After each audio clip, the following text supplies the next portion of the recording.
Дегуль. Я хочу сказать всем большое спасибо за то, что вы в пятницу вечером уделяете время на то, чтобы получить какие-то новые знания, новые навыки. Это очень круто на самом деле. И я смотрю, что в чате 30 участников. Это очень хороший показатель для пятницы вечера. Уверена, что многие из вас точно знают, как провести пятницу вечер более весело. Постараюсь, чтобы вам не было скучно. И еще такая просьба большая. Допустим, если вам что-то непонятно, вы можете прямо голосом задавать вопросы, либо писать в чат, насколько вам комфортно. Я полностью за обратную связь качественную, и моя задача, чтобы для вас та информация, про которую я рассказываю, была максимально полезна. Я немного расскажу про наш проект и, собственно говоря, как он получился, и дам какие-то лайфхаки полезные, которые вам пригодятся на практике, вне зависимости от того, практикуете ли вы работу с открытыми базами данных. То есть даже понимание того, где что лежит и где что можно взять, это тоже хорошие знания, которые могут пригодиться вам в вашей работе. Проект, собственно говоря, мой получился как раз только на открытых базах данных.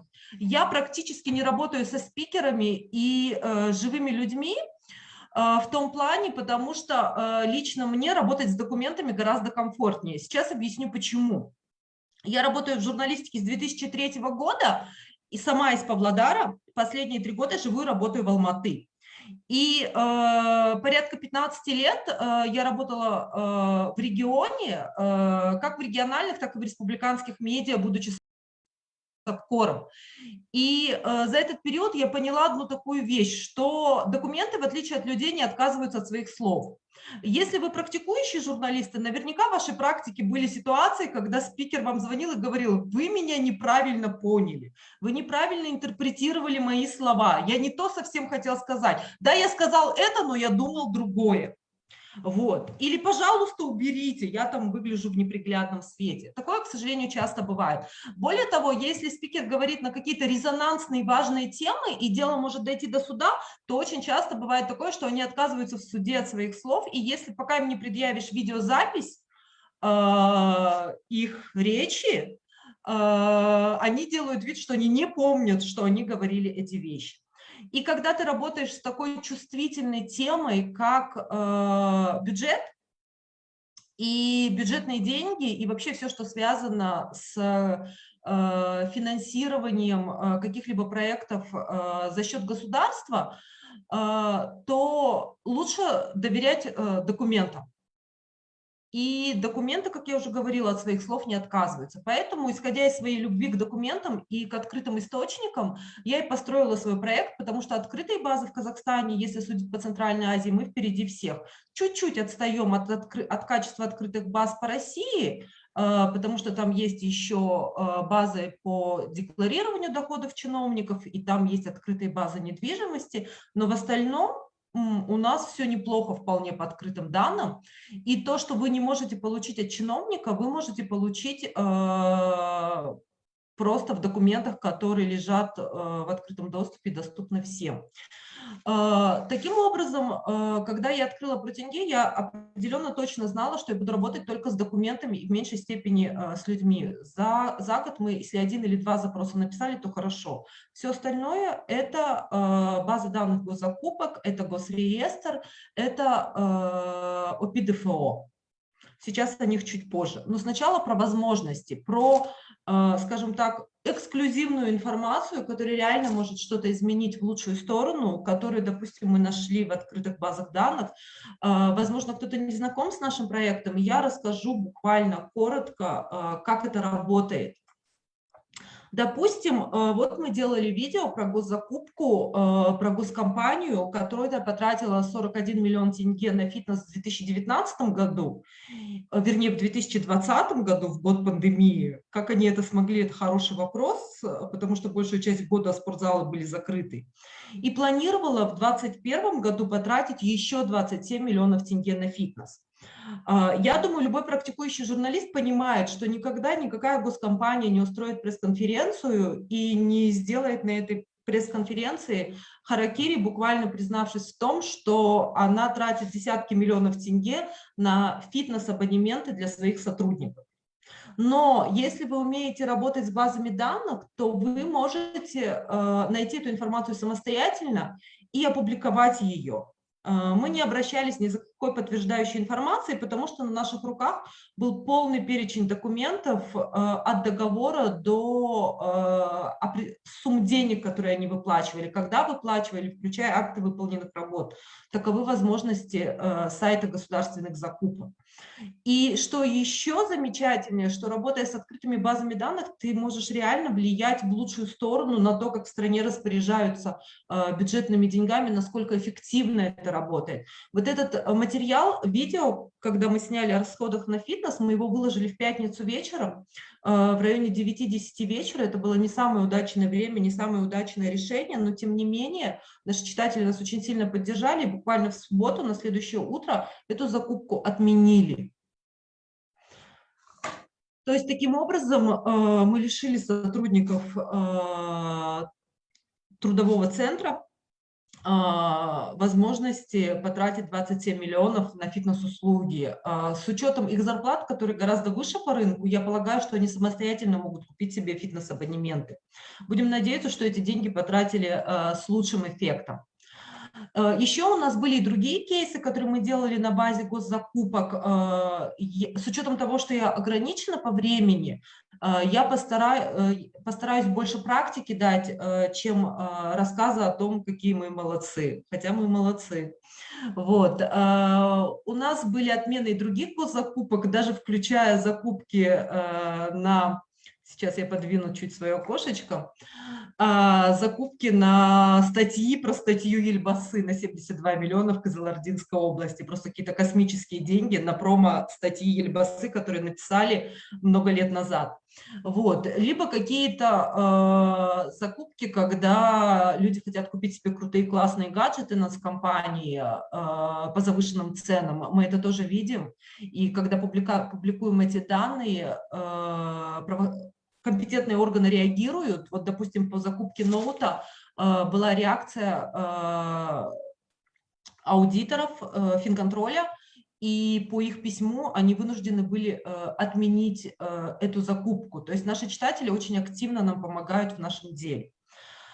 То есть фидбэк определенно есть, то есть вы это видите и по охватам, и по реакции людей на эти публикации, это смотрят, это шерят, это поддерживают. То есть когда журналисты работают с документами и рассказывают о том, что написано в этих документах, это эксклюзивная информация, которую не расскажут на пресс-конференции, и, соответственно, читатель это с удовольствием читает и поддерживает нас как бы в нашей такой идее, что государственные деньги должны расходоваться более эффективно.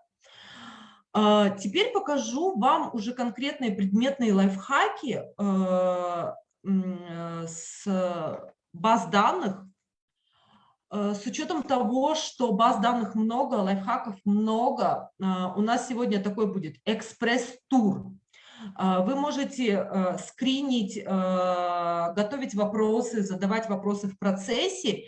И еще очень важно, как я понимаю, вот с учетом того, что здесь есть перевод, и очень круто, что все наши базы, они на 2 языках.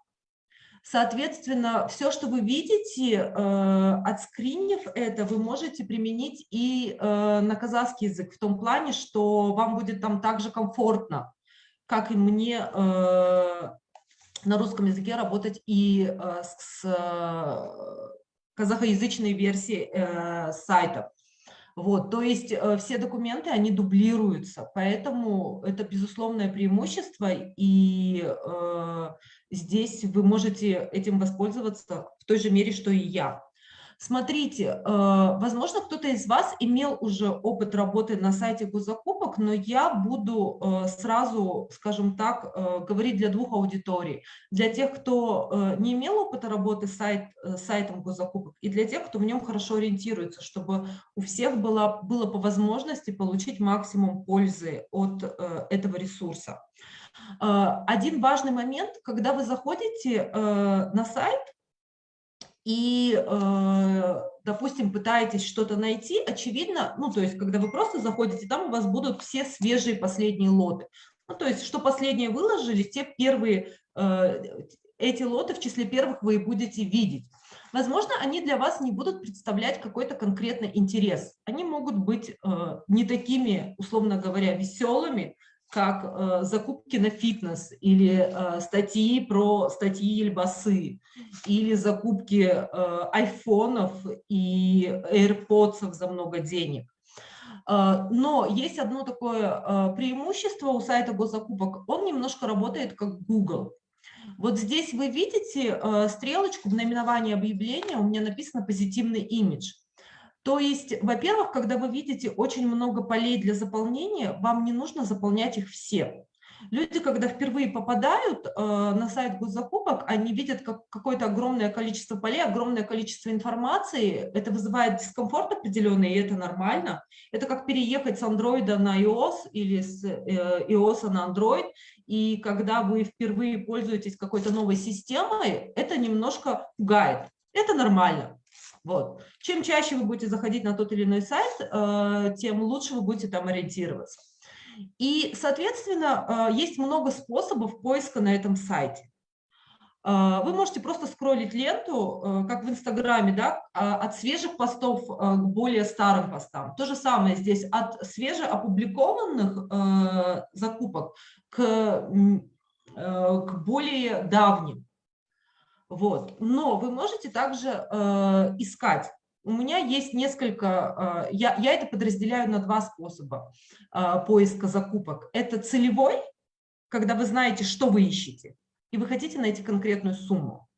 И второй – это творческий поиск, когда вы просто думаете, а что они могут вообще вот купить, условно говоря, и можете просто все слова, которые вам нравятся, забивать в поиск наименования объявления.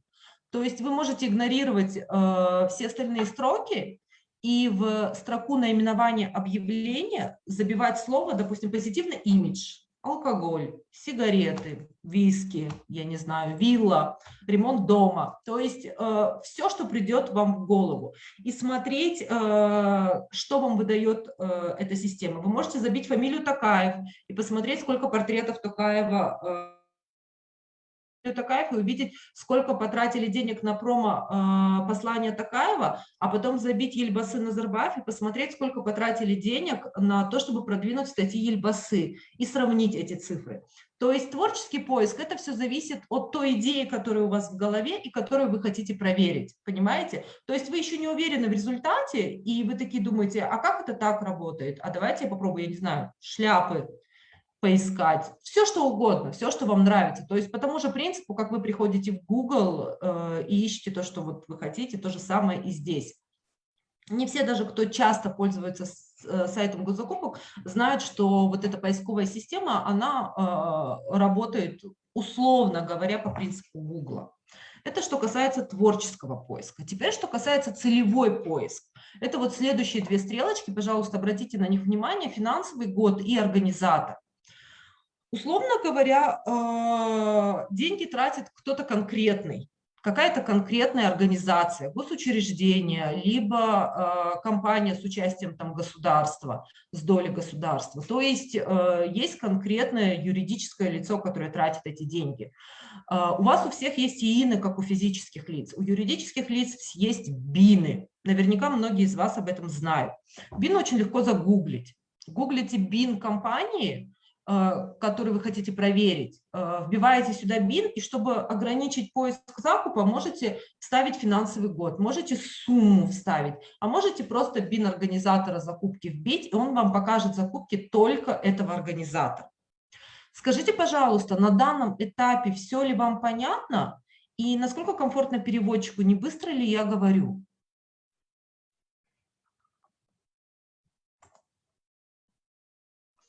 Все нормально. Все, хорошо, тогда мы... Қазақ тобы сіздерге аударма дұрыс болып жатыр ма? Сіздерден сұрап жатыр. Аудармашы сізге де ыңғайлы ма дейді, кішкене жайырақ сөйлейін ба дейді. Түсінікті дейді. Да, говорят, понятно. Спасибо вам большое. Спасибо. Тогда, получается, мы продолжим. То есть вот то, что я вам показала предыдущие публикации по компьютеру, по Елбасы, по фитнесу, это были примеры творческого поиска. Когда мы просто думали посмотреть, сколько средств расходуется на фитнес. Еще мы очень часто проверяем, условно говоря, кто любит у нас дорогую технику от Apple. Мы мониторим все, что там связано с расходами и вокруг имени Елбасы. И у нас еще есть много, там порядка 30 пунктов, которые мы постоянно мониторим. И каждый раз вводим какие-то новые слова в поиске, потому что вручную пересматривать сотни закупок – это очень сложно. Желательно понимать, что вы там ищете. Так. Еще один такой момент, как вы можете найти интересную для вас информацию на сайте госзакупок. Вам важно экспериментировать с разными полями. То есть, как я уже говорила, вы можете заполнить одно поле, можете два, можете три, и посмотреть, что получится. Это очень важно.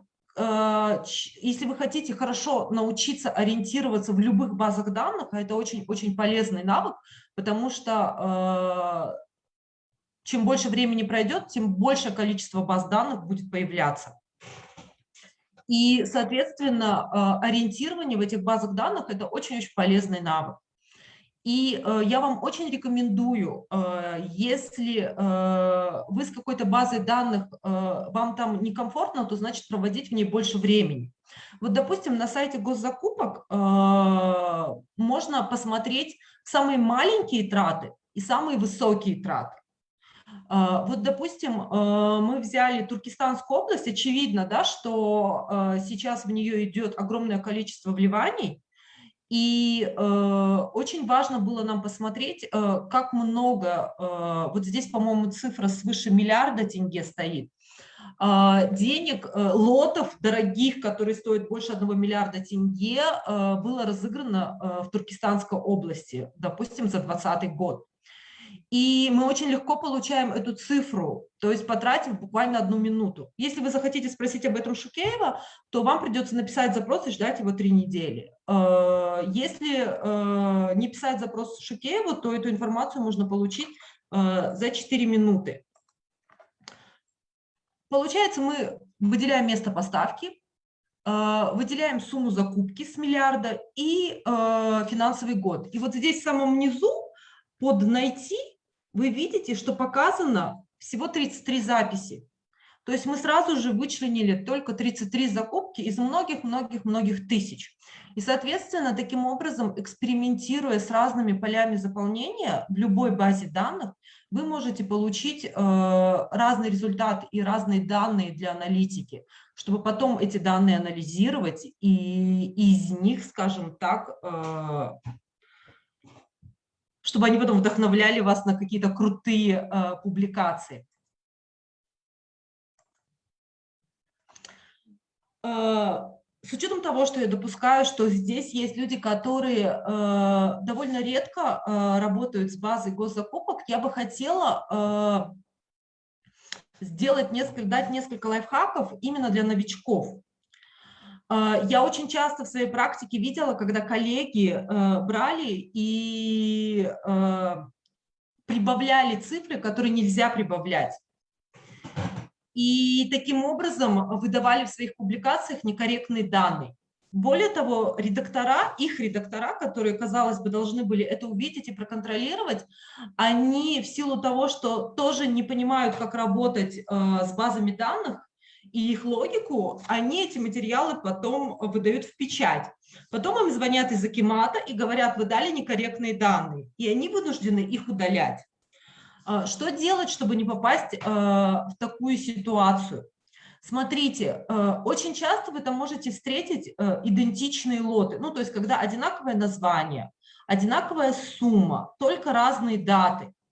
И люди, не заходя внутрь таких закупок, начинают просто прибавлять цифры, ну, то есть, условно говоря, вот мы сейчас с вами рассмотрим этот пример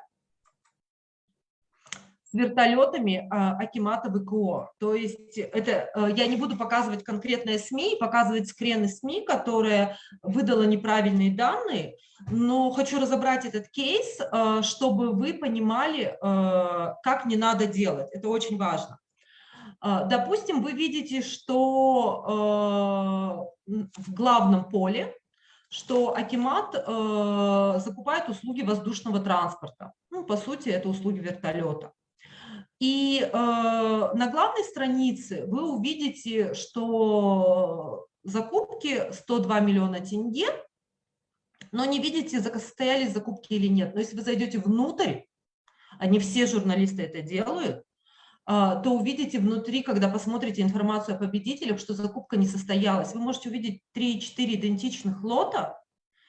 И очень важно заходить внутрь и читать все документы, чтобы быть уверенными, что деньги реально по факту потрачены. Потому что внешне выглядит, как будто бы вот есть статья расходов, есть сумма расходов, но нет указания, там, знаете, такое, типа, done, да, зеленая такая галочка, потрачено, и вы такие, ура, потрачено, можно об этом написать. Нет, на самом деле, чтобы понять, потрачено или не потрачено, нужно зайти внутрь, почитать много документов, зайти во все эти вкладки, которые вы видите, там, лоты, документация, протоколы, договоры, апелляция, вот это все зайти, почитать, и потом, когда вы ознакомились со всеми документами, увидеть, что есть существенная разница между тем, что состоялось, и с тем, что не состоялось. Вот так выглядит закупка, которая состоялась. Когда вы зайдете внутрь, вы увидите, что статус лота, что закупка состоялась, и вы там сможете увидеть и договор, понимаете? Вот это очень-очень важный момент. Я прошу вас обращать внимание на все эти нюансы и по каждому лоту заходить во все вкладки, в которые есть доступ. И если вы новичок и только впервые работаете с базами данных, то распечатывать все документы, сверять их и просить ваших коллег факт-чекнуть вас, подстраховаться. У нас, к сожалению, в редакции нет такой практики, когда работают отдельные факт-чекинговые команды перед публикацией. Обычно это отдается на откуп редактору. Вот. Но если вы новичок, а ваш редактор не мастер и не очень хорошо разбирается в открытых базах данных, попросите коллег вас факт-чекнуть, объяснить им, как вы прошли весь путь и, скажем так, защитить перед ними вашу работу. Смотрите, вот так выглядит, условно говоря, лот, который оплачен.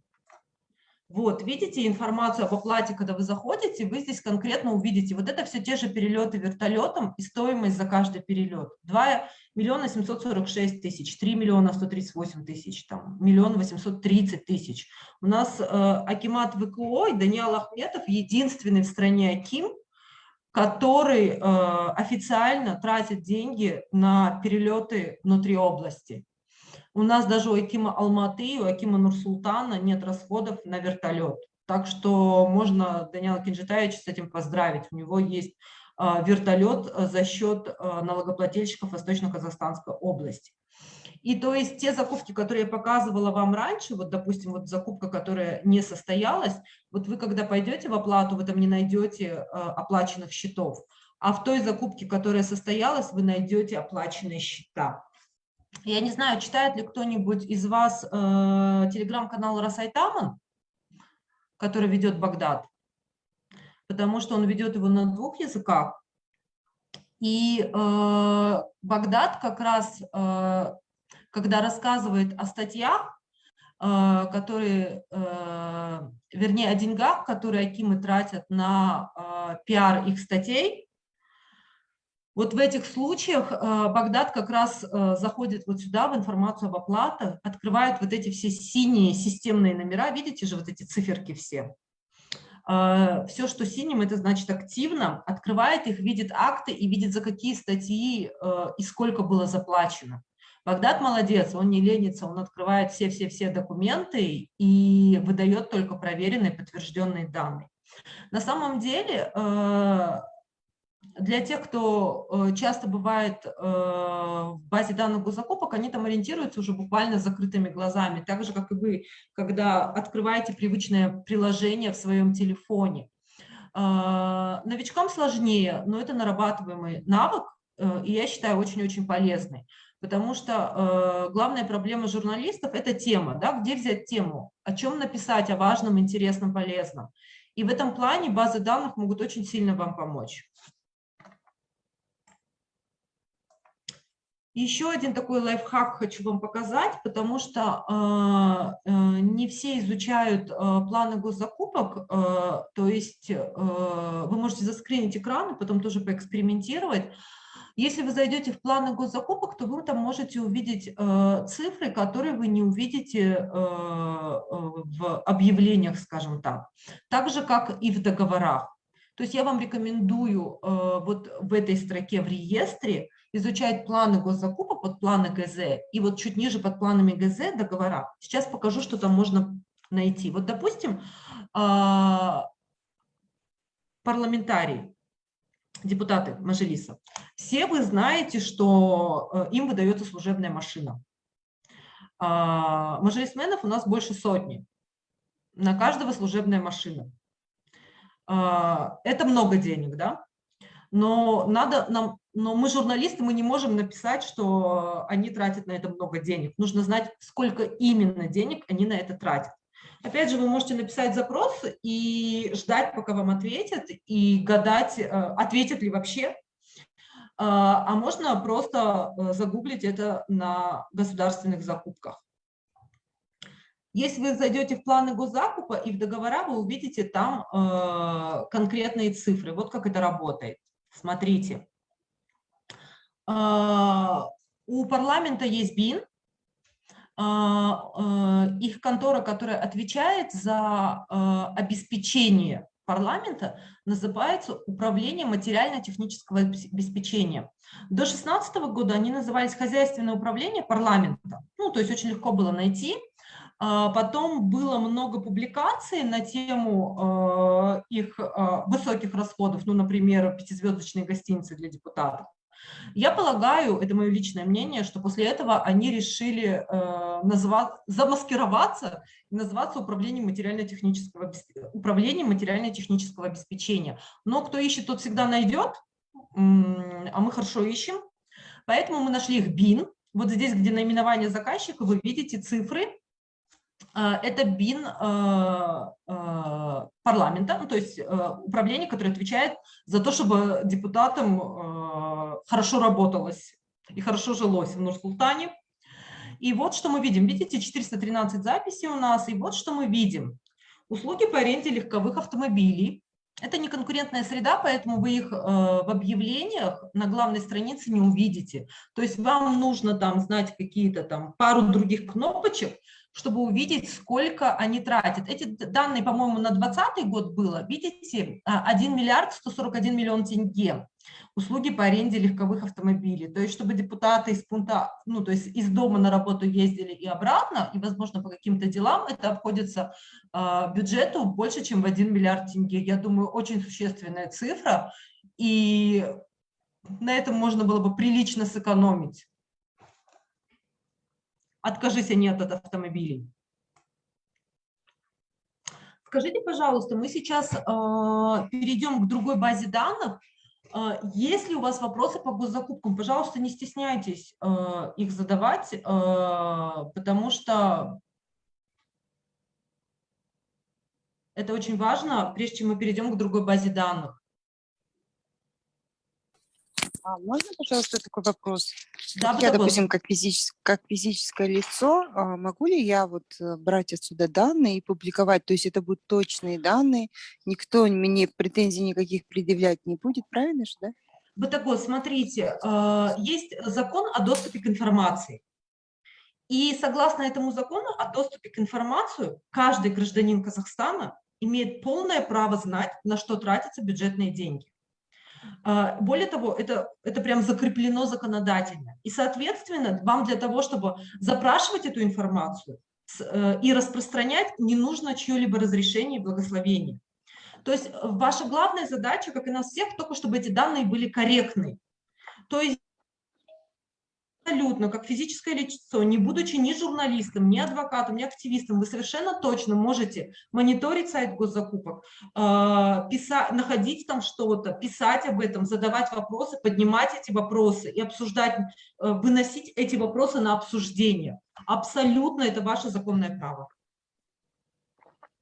Спасибо большое. Еще какие-то вопросы? Хорошо, тогда перейдем дальше, потому что у нас будет еще пауза на вопросы. Да? Нет?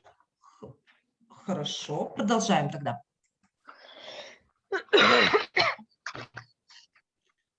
Так, еще один хороший ресурс, который, к сожалению, мало кто юзает из журналистов. Я очень редко вижу ссылки. Наверное, очень хорошо здесь ориентируются журналисты Форбса и Курсива, то есть журналисты деловых изданий, но журналисты общественно-политических изданий, ну, в общем, я очень-очень редко вижу ссылки на открытые базы данных у нас в медиа. Это очень грустно на самом деле, потому что информации там, повторюсь, гораздо больше, чем может нам рассказать тот же министр. Смотрите, я сейчас вам приведу примеры на базе того же управления материально-технического обеспечения. Это как раз та контора, которая отвечает за то, чтобы депутатам было хорошо. Там тоже очень легкая система поиска. Вы заходите, обратите внимание на сайт, то есть вы можете gr5.gosreestr.kz забить в поисковой системе и просто вбить в bin, как вы видите. То есть волшебный ключ от всех базовых данных – это bin государственного учреждения или государственной компании, либо компании с госучастием, которую вы ищете. Вот. Что там можно найти, условно говоря, интересного в этой базе данных? Кстати, все примеры, которые я вам показываю, они, то есть я реально с ними работала, они реально превращались в тексты. Как и этот пример. Смотрите, вот когда мы заходим на страницу, где собрана вся информация о государственном учреждении, УМТО, будем называть его. Смотрите, один из пунктов, который там есть, видите, в каких-то пунктах есть цифры, в каких-то нет. Вот где-то вы видите ниже по нулям, 66, 776. Что такое внешние интеграции? Это объекты, которыми владеют госучреждения или госкомпании. От скамеек и лавок, там может быть земельных участков, до недвижимости. У нас, к сожалению, в отличие от той же Российской Федерации или ряда западных стран, конечно, не везде это релевантно, нет открытых баз данных, какая недвижимость, какое имущество на кого зарегистрировано. Я считаю, что в Казахстане такая база данных должна быть с учетом того, какой рейтинг у страны по коррупции. Но пока этой базы данных нет, все, что мы имеем, это вот внешние интеграции на сайте Госреестра. Что они могут нам показать? Вот, допустим, вы прекрасно знаете, что депутатам выдаются служебные квартиры. И здесь полный список недвижимости, которыми владеет парламент, и включая парковки. Ну, например, вот так это выглядит. Когда вы заходите, вот, допустим, во внешней интеграции, кликаете, потом перед вами открывается такая таблица, где вы видите квартиру, какого она года, какая у нее площадь. Если дальше чуть промотаете, увидите ее точный адрес. Понимаете? То есть это очень-очень ценная информация, чтобы понимать, какие активы есть у государства, когда вы хотите их проанализировать. Вот, допустим, если вы чекнете телеканал «Казахстан» или телеканал «Хабар», вы увидите, допустим, какой у них есть там жилой фонд. Допустим, вы сотрудник телеканала «Хабар» и хотели бы получить служебное жилье. Вам говорят, нет служебного жилья. Потом вы заходите на Госреестр и чекаете, сколько служебного жилья у телеканала «Хабар», чтобы это увидеть. Вот то, что я вам сейчас показываю, это то служебное жилье, 776 объектов, которые, там не только служебное жилье, там и парковки, и масса других моментов, которые у них там служебных зданий, помещений. Но в любом случае это всегда интересные данные, и исходя из которых можно написать интересные публикации. Смотрите, вы можете увидеть, вот, допустим, один из вариантов, то, что я вам показываю, чем владеет Мажилис, вот, допустим, здание парламента. Туда чуть дальше вы можете увидеть и стоимость, условно говоря, в инвентаризации, сколько стоит, сколько она стоила изначально, когда ее ставили на баланс, и насколько она подешевела после амортизации и износа на данный момент.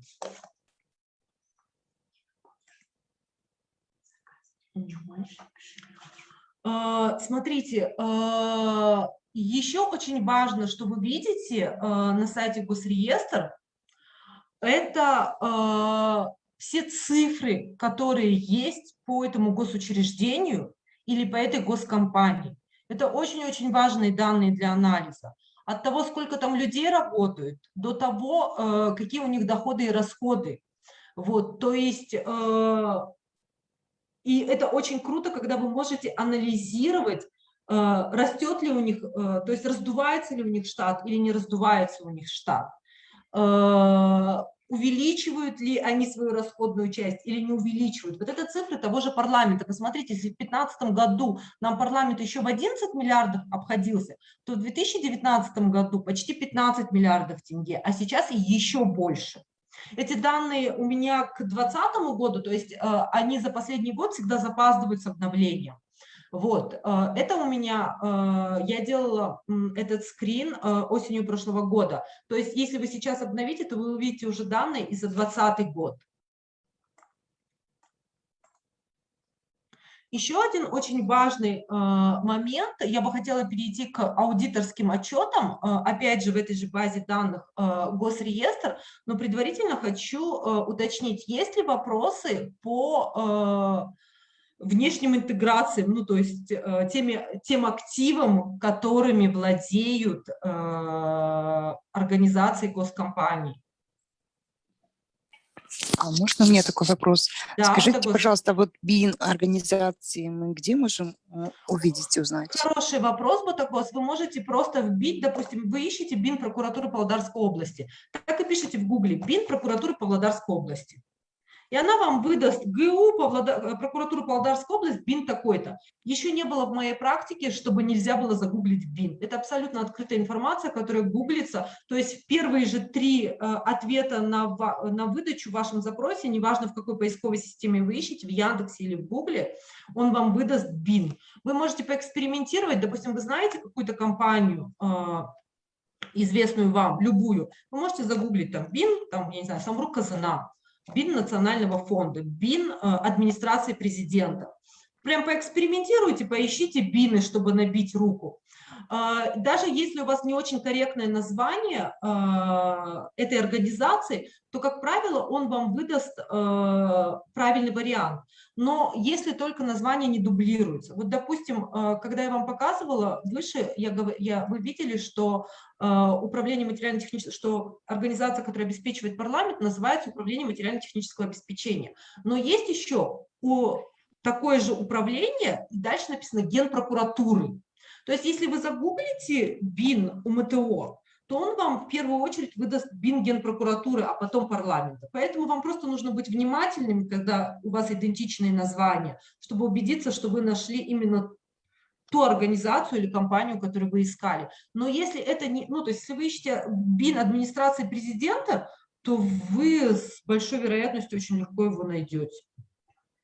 Потому что, ну, администрация президента РК, БИН, это как бы... Google сразу понимает, что вы от него хотите. Еще вопросы? Хорошо. Переходим к аудиторским отчетам. Смотрите, там же, вот на той же странице, где мы были с вами, видите, здесь, если мы посмотрим, у агентства Хабар, у них объектов недвижимости 172 наименования. Если вам прям очень сильно будет интересно ознакомиться, с чем владеет Хабар, вы можете загуглить Bing агентство Хабар и потом самостоятельно ознакомиться с объектами недвижимости Хабара. А я хочу обратить ваше внимание на аудиторские отчеты. Я не знаю, знаете ли вы такую организацию, правовой медиацентр. Диана Акремова, Гульмира Бержанова, они очень много сделали для защиты прав журналистов в Казахстане. И у них очень много крутых образовательных программ для журналистов в Казахстане. У них был такой кейс, когда они судились с Абаевым и с министерством, чтобы получить данные, сколько денег кому они дают из бюджета в плане медиа. По идее, это открытые данные, и согласно закону о доступе к информации, Абаев не мог им отказать в том, чтобы предоставить эти данные. То есть Абаев, исходя из закона о доступе к информации, должен был показать, сколько получает Хабар, сколько получает Казахстан, Казахстанская правда, Егемен Казахстан. То есть все крупные национальные медиа, которые напрямую финансируются Министерством информации. Но Абаев отказал, эту информацию назвали для служебного пользования. Диана с Гульмирой молодцы, они пошли в суд, но, к сожалению, суд встал на сторону Абаева. Я не считаю, что это справедливое решение, но знаете, почему я рассказываю вам эту историю? Что ту информацию, которую Министерство информации так старательно скрывало от общественности, она есть в открытом доступе. Вот, пожалуйста, Госреестр вам в помощь. Здесь есть цифры, которые получает Казправда, Егемен Казахстан, Хабар, Казахстан. То есть, по факту, они скрыли те данные, которые они уже опубликовали. Это парадокс на самом деле, но это еще один довод в пользу того, что лучше работать с документами, чем с людьми. Но согласитесь, что мало кто умеет это искать. Вот вы Ольга, научились и делитесь ценными данными с нами, буквально Ольга, передаете. Я согласна с вами, но видите, это же прокачиваемый навык. Это как в спорте, условно говоря, кто хочет пробежать марафон, тот пробежит марафон, согласны? И в данной ситуации я прямо активно пиарю казахстанские базы данных и вообще активно их продвигаю и делюсь информацией со всеми, кто пишет даже мне в личку, потому что работать с базами данных лучше, чем работать с чиновниками, намного лучше. И чиновники очень плохо делают свою работу, когда не предоставляют эти данные, хотя обязаны. Вот. Но, слава богу, у нас есть другие законы, которые, допустим, обязывают акционерные общества, коим является Хабар, публиковать аудиторские отчеты. И они эти законы соблюдают. Вот Абаев не соблюдает и нечестно, я считаю, выигрывает суды, но, слава богу, аудиторские отчеты у нас пока еще публикуются, и эта часть законодательства соблюдается. И если вы откроете этот аудиторский отчет, новичкам будет очень трудно его прочитать. Помню, когда я там лет 7 назад впервые открывала эти аудиторские отчеты, я хотела над ними плакать, честно вам скажу. Потому что много данных, и я не совсем понимаю, как их интерпретировать на тот момент. Не совсем понимала, ну, что из них корректно, что некорректно, и сколько нулей прибавить. И как читать аудиторские отчеты, это тема прям для отдельного курса. Мы этого не успеем, но я хочу дать лайфхак для начинающих. В аудиторских отчетах есть вводная часть, которую можно смело пропустить, где говорится о том, что по каким принципам проводится этот аудиторский отчет. Потом есть очень много бухгалтерских балансов и цифр, и это тоже очень сложно интерпретировать. Но там очень много есть абзацев, которые написаны русским языком, где аудиторы прямо говорят, вот это хорошо, вот это плохо, вот это новшество, отсюда мы получили деньги. И как новичкам я вам рекомендую использовать только те данные, которые вам понятны.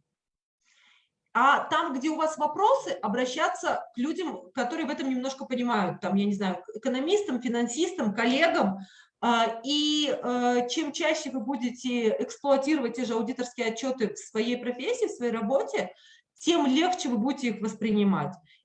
Я прям очень вас прошу, не пугай, то есть это нормально, когда вы зайдете первый раз в эту базу данных, и вы будете, боже, что это, что там лежит, это нормальное такое чувство. Но чем чаще вы там будете бывать, тем проще вам будет там ориентироваться. Вот, допустим, покажу сейчас пример на аудиторском отчете Хабара. Вот так это выглядит, если там кликнуть. Видите, по определенным годам здесь все разложено. И поэтому, то есть, если вам нужен там последний год, то вы его откроете. За 2020 год, я полагаю, что аудиторский отчет тоже уже есть, потому что этот скрин был сделан немного раньше. И аудиторские отчеты, они выкладываются, наверное, через, допустим, за 2020 год они отчеты публикуют там с марта по август, где-то так. То есть, да, Ольга? Да, у нас осталось, по-моему, не так много времени. Я просто хотела сказать, что у нас Да, где-то это мой готовность. предпоследний слайд. Предпоследний слайд, и мы на финишной прямой. Вот. И получается, спасибо вам большое, Ольга. И получается, что с учетом того, что данные запаздывают, то есть за 2020 год по, допустим, Казахтуризму мы только недавно получили данные, они 31 августа выложили. Поэтому не пугайтесь, если вы не видите там прям последний год там сильно рано. А за 2021 год мы увидим там, условно говоря, в середине 2022 года. Это норма для аудиторских отчетов. Вот как кусочек из аудиторского отчета за 2020 год. Смотрите. Вернее, это за 2019 год, но за события, которые были в начале 2020 года. Это вот про то, как понимать аудиторские отчеты и про те куски, которые написаны русским языком. Смотрите, аудиторы здесь пишут, что 8 января Департамент юстиции зарегистрировал корпоративный фонд, в который вошли 5 медиаорганизаций, как видите. И теперь хороший вопрос, что делает этот корпоративный фонд? Слышал ли когда-нибудь из вас кто-нибудь про медиа Дамутукоры? Зачем они создали этот фонд? Гипотетически в этот фонд могут стекаться деньги спонсоров. Как они будут их делить? Насколько это будут прозрачные деньги, скажем так? То есть, условно говоря, вы сразу в аудиторском отчете видите инфоповод. То есть я не видела, по-моему, в новостях вообще информации о том, что этот фонд был создан. И более того, я не очень понимаю, чем этот фонд будет заниматься. То есть, по моему опыту, каждый аудиторский отчет может вам дать журналистам 5, 10, 15 тем. Какие-то вы сразу напишите, какие-то вызовут вопросы, вам понадобятся консультации спикеров, экспертов в этой области. Но так или иначе, любой аудиторский отчет – это повод, как правило, для публикаций. И последнее, опять же, промо моих любимых баз данных. Если подытожить, что люди, которые хорошо ориентируются в базах данных, получают преимущество стопроцентное. Потому что кто владеет информацией, тот владеет миром. Это гораздо эффективнее, чем писать запросы. Более того, вы получаете эксклюзивную информацию, вы самостоятельно формируете повестку, а не ждете пресс-конференцию, на которой вам что-то скажут, с которой вы что-то напишете. Я за то, чтобы журналисты в большей степени формировали повестку, нежели только реагировали на те пресс-конференции, которые проводят у нас в головном и в региональных СЦК. Примерно так. Я готова к вопросам. Извините, у вас осталось только 8 минут, поэтому я все, перейдем на вопросы. Я готова к вопросам. Сұрақтарыңыз бар ма? Сұрақтарыңыз болса қойыңыздар. Қазақша қоя беріңіздер, өйткені бізде перевод бар. Если у кого-то был какой-то опыт с общения, я не знаю, с госструктурами, с такими открытыми данными, тоже можете поделиться, потому что есть шанс получить совет у профессионалов в своей области. Можно, я в интернете часто вижу публикации Гульбану Абеновой. Это она то ли журналист, то ли не журналист, не до конца, не допоняла. но вот у нее очень часто вот она берет эти источники, очень часто, и она очень хорошие темы поднимает. Вот последняя из ее тем сыграла прям хорошо, сейчас даже не припомню, но вот на публикацию, если зайти на Фейсбуке, постоянно она выкладывает. Безусловно, да. Гульбану Апенова, я тоже не знаю ее бэкграунд в том плане, кто она по профессии, но Она Гульбану для Апенова, радио писала. она прекрасный пример активной гражданской позиции, которая использует открытые базы данных и делает классные инфоповоды, тем самым держит внимание аудитории, наращивает свою аудиторию, и еще общественная польза от этого есть. Я считаю, что чем больше казахстанцев будут мониторить те же госзакупки, вообще открытые базы данных для чего делаются? Для общественного контроля. Но у нас, к сожалению, есть открытые базы данных, но нет общественного контроля. И чем больше людей будет включаться в общественный контроль, чем больше у нас будет Гульбану Апеновых, тем будет лучше для страны. Тем более у Гульбаны Апеновой нет эксклюзивного волшебного ключика к этим базам данных. Он у всех одинаковый, вход свободный. Там даже не нужно зеленый статус показывать или синий. Это, согласитесь, может помочь, например, на уровне собственного города. Вы можете посмотреть, сколько денег там в асфальт, в бордюры, я не знаю, в школы вашим детям. То есть все то, что вам говорится или не говорится, можно проверить на уровне там вашего микрорайона. Это практически видно. А куда вы потратили? А где наш новый асфальт? Безусловно. Безусловно. Біз Мінбердің аздаған тәжірибесін бөлісіп кеткім келеді. Бізде де осы ашық ресурстарды пайдаланып жасаған біраз ақпараттар болды. Және біздің ақпараттарымызды алып тастауға шенеуніктер тарапынан қысым болды. Мысалы, мен былтыр баспалар оқу құралдарын қалай сатып алып жатыр деген зерттеу жасадым ашық деректер көзімен. Сол кезде маған бір баспадан хабарласып, және ең жақын адамымды салып, бұл мақалаңызды алып тастаңызшы деп өтініш жасады. Алып тастамауыма болмады. Сондай менде тәжірибелер бар, бірақ менде осы ашық дерек көзімен жұмыс істеу тәжірибесі бірнеше жылдан бері қалыптасып келе жатыр.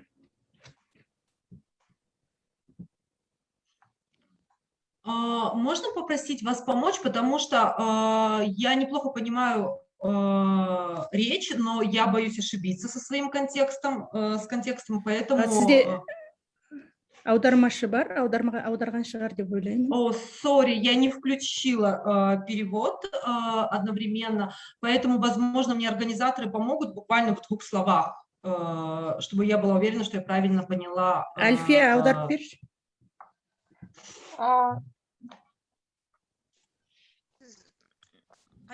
Қазір Альфия аударып берші.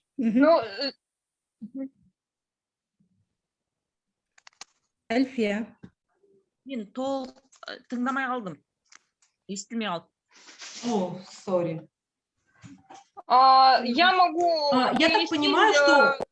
Собеседник говорил о том, что он использовал открытые данные, а чиновники просили потом удалить их с сайта, и была сложная конфликтная ситуация, потому что даже публикация открытых данных привела к вот такому конфликту с госорганом. Верно же? С издательством, вернее, там... Спасибо вам большое. Не госорган, а издательство. Спасибо. Да, Жулдыс? Я поняла, о чем вы... Я поняла суть вопроса. Спасибо вам большое, Ольга, за помощь. Вы абсолютно правы, с учетом того, что даже когда работаешь с документами, более того, когда даже работаешь с документами, подобного рода конфликты неизбежны. И в этом отношении это одна из причин, почему я делаю свой проект в социальных сетях, а не на какой-то площадке в медиа. Потому что, зная меня и зная мой характер, мне не звонят, меня не просят удалить эти данные. Хотя они очень многим людям не нравятся, я вижу это там по реакции, допустим. Но когда вы журналист или общественный деятель и используете открытые базы данных, но при этом это какой-то, ваша медиа или ваша организация, это как бы коллективный процесс, с этим могут возникнуть сложности. К сожалению, в Казахстане это частое явление, и здесь очень важно, когда к вам обращаются с тем, чтобы удалить какие-то данные, отказать. Потому что если их удалить однажды, то эти просьбы будут постоянно следовать. А вам Если деньги отказать предлагали? 1-2 раза, я знаю, что были попытки выхода на моих общих знакомых и друзей, я об этом узнавала сильно позже, но они даже не пытались связаться, это общие знакомые со мной, они просто сразу напрямую говорили собеседникам, что это бессмысленно. То есть в этом отношении репутация идет впереди меня, и это очень сильно облегчает мне жизнь. Вот, поэтому, но госорганы бывало обижались. Есть же штука, когда журналисты не могут получить информацию и бегают за чиновниками. А у меня история, когда чиновники пишут мне или звонят: а почему вы к нам не обратились? Я им говорю: а зачем? У меня есть все данные. Зачем мне к вам обращаться? Это факт, это документ. Вот, их очень обижает. Когда мы им пишем, они не хотят с нами разговаривать. Когда мы обращаемся, в смысле, когда мы пишем без их участия, они такие: почему вы нас не спросили? Мне очень нравится их не спрашивать. Так, ну у нас практически уже осталось буквально 1 минутка. Есть время там для 1 или для 2 вопросов. Быстро. У кого есть какие мнения, вопросы, предложения? қазақшада айта беріңіздер, аудармашы бар бізде.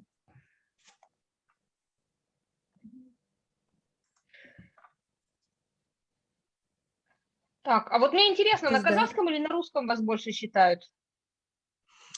Мы сейчас запускаем буквально в сентябре, через неделю, казахскую версию нашего проекта. Она будет, это не будет дословный перевод, это будет отдельный самобытный проект. Мы сейчас как раз на стадии формирования команды, буквально вот последние штрихи. Это заняло у нас довольно продолжительное время. И мы как раз будем делать запуск, скажем так, у нас стартует независимая отдельная казахская редакция. И с учетом того, что в Казахстане аудитории, которая говорит на родном казахском языке, в процентном соотношении больше, и, соответственно, мы надеемся, что мы будем в этом сегменте более популярны, просто потому что там аудитория более масштабная, и что мы там тоже будем пользу определенную приносить. Вот. И еще я бы хотела сделать такую ремарку. Если вы будете юзать эти базы данных, и у вас будут вопросы, пишите мне, неважно, на казахском, на русском. И, то есть, я по мере возможности буду вам помогать. Меня очень легко найти, по имени загуглить в Фейсбуке, в мессенджере написать. Я в течение дня-двух отвечаю, в зависимости от того, ну, по загрузке. Вот. И если у вас будут вопросы, как трактовать какие-то данные, или на какую кнопку нажать, чтобы найти то, что вам нужно, пожалуйста, не стесняйтесь, пишите мне. Чем больше людей будет активно им пользоваться, тем лучше. Вы какое-то домашнее задание дадите слушателям? Да, я вам дам домашнее задание найти БИН любой удобной вам конторы, который вам нравится, любого госучреждения, который вам нравится, и забить этот БИН в 2 базах данных: в госреестре и на госзакупках. И буквально по 10 минут там и там почитать информацию про ту организацию, которую вы ищете на госзакупках и на госреестре. Я надеюсь, от того, как это легко будет, вас это вдохновит, и вы будете чаще использовать как бы этот навык в вашей работе. Да, Бутагос? Я тут, не отходя от кассы, сразу вот захожу в Google, да, забиваю государственные закупки Республики Казахстан, у меня пишется «не найдена страница». Правильно, потому что нет такого государственного учреждения Республика Казахстан. Есть госзакупки Gov.kz. Вы можете написать просто госзакупки Gov.kz. Прям русскими я пишу иногда госзакупки Gov.kz. В чат сейчас закину вам ссылку на этот сайт в WhatsApp, и вы все сможете зайти на этот сайт. Вот. Это нормально, то есть если вы загуглили что-то, вы знаете, что это существует, но вы не можете найти, подумайте: так, надо загуглить как-нибудь по-другому. И вы обязательно это найдете. Так, сейчас скидываю в чат и, подводя итоги, наверное, уже пора подводить итоги. Да, И уже время, вас, да. Джамиля, за очень интересную, полезную информацию, которая, я уверена, пригодится всем нам и как